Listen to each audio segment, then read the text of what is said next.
On va prendre Charles, qui est restaurateur en Ille-et-Vilaine. Bonjour Charles.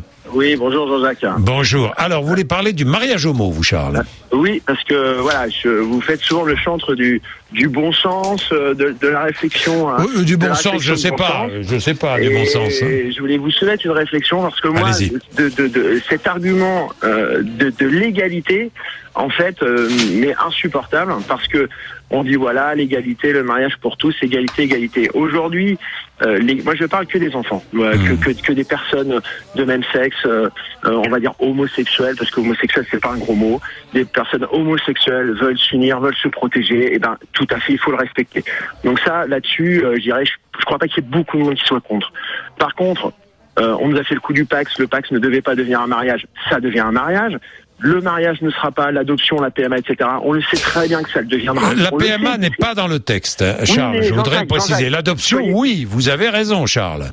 Jean-Jacques, vous saviez très bien, vous aviez suivi les débats du Pacs. Il disait le Pacs ne débouchera pas sur un mariage. Vous avez les enregistrements. Vous pouvez retrouver tous les gens de gauche le disant. Je comprends pas. Le Pacs ne débouchera pas sur un mariage. Je comprends pas.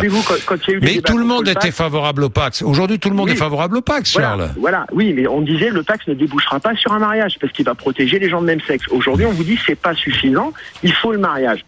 Et demain, on vous dira le mariage n'est pas suffisant. Sous la bannière de l'égalité, il faudra la PMA, puisqu'elle va être débattue, la PMA, sur un autre texte, oui, tout à fait.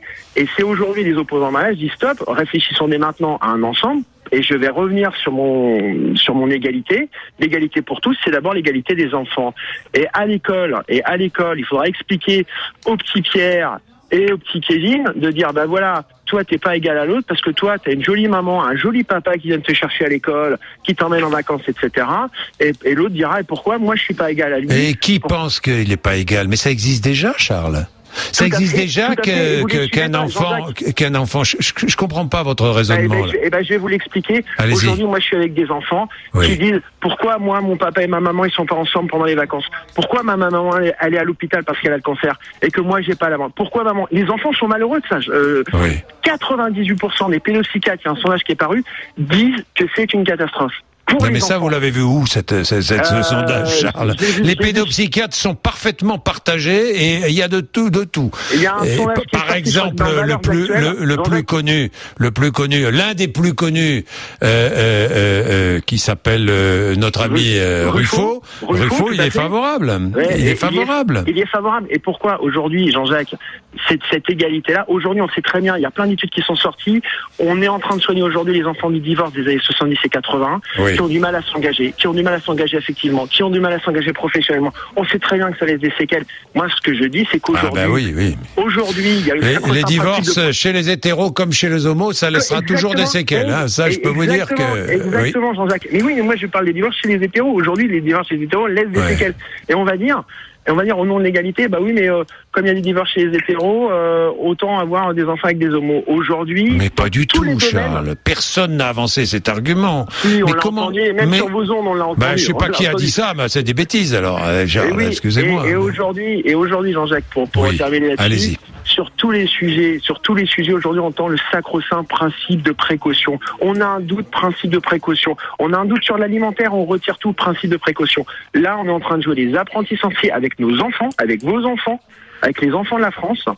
Et là, il n'y a pas de principe de précaution, on y va, on joue les apprentis sorciers. Comme vous dites, si les pédopsychiatres sont partagés à 50-50, Jean-Jacques, ne le faisons pas. 50-50, je sais pas d'ailleurs, je fais pas de sondage pour savoir. J'ai vu, je crois que c'est dans Valeurs Actuelles. Mais j'en ai eu, oui, mais Valeurs Actuelles, évidemment, ils sont très positionnés, vous n'avez pas Charles, évidemment, ils sont absolument contre. Les Valeurs Actuelles, ils sont absolument contre, c'est comme si je prenais d'un autre côté Libération, je sais pas, vous pouvez pas, Charles. Ce sont des journaux engagés, Valeurs Actuelles, ils sont absolument contre le mariage pour tous, évidemment. Le monde est engagé pour. Plutôt pour, vous avez raison. Mais c'est pour ça que ne prenons pas, moi je me garderais bien de prendre des exemples d'un côté comme de l'autre. Charles, chacun, personnellement, va pouvoir défendre son point de vue. Ici, chacun a pu défendre son point de vue.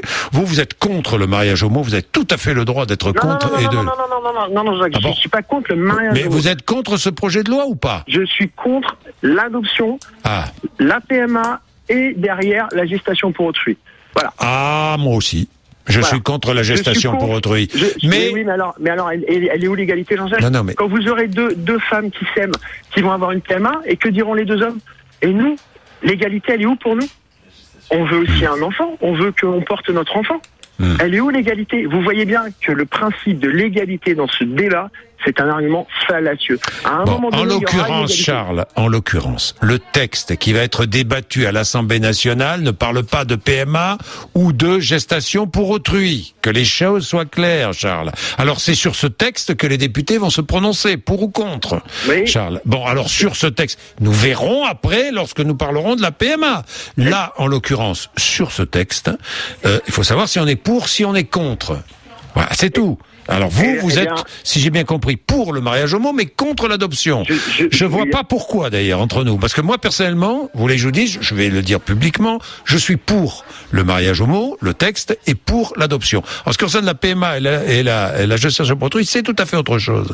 Là, je suis pour, mais je vais vous dire, je suis pour, mais d'ailleurs je vais tout vous dire, Charles, et publiquement, j'ai été sollicité pour aller manifester pour, et j'ai dit non, parce qu'il n'est absolument pas question pour moi d'aller manifester dans quelque sens que ce soit.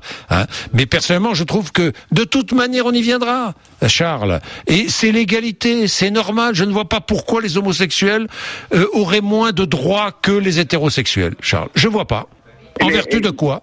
De même, alors je vais vraiment descendre le débat un petit peu, Jean-Jacques, mais oui. Là on est du bon sens j'allais dire de bistrot, mais ça existe aussi le bon sens populaire. En quoi, moi je réfléchis sur l'égalité de manière philosophique. En quoi je dirais une personne d'1m50 égale à une personne qui fait 2m16 quand elle veut jouer au basket. À un moment donné, physiquement, par nos sentiments, par notre physique. C'est terrible ce que vous dites, Charles. Donc inégalité. Ouh là là là là. Il y a des plus forts, des plus faibles. C'est terrible. Attention, Charles, parce que oui. Un homme ne peut pas avoir d'enfant. Un homme ne peut pas enfanter. On est différents, hommes et femmes, Jean-Jacques. Mais ça, vous pardonnez-moi de vous dire, Charles, que vous me dites une banalité affligeante.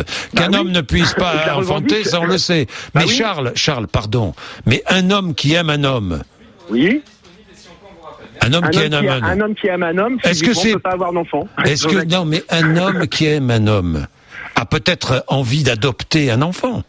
Un homme qui aime une femme a peut-être envie d'adopter un enfant. Jean-Jacques, oui. je connais, j'ai dans mes amis des homosexuels, je connais beaucoup d'homosexuels. Ils sont une très petite minorité. Et ça, si vous les connaissez, vous pouvez pas me contredire. Ils sont une très petite minorité à vouloir des enfants. Extrêmement petite minorité. D'ailleurs, certains ont même manifesté contre.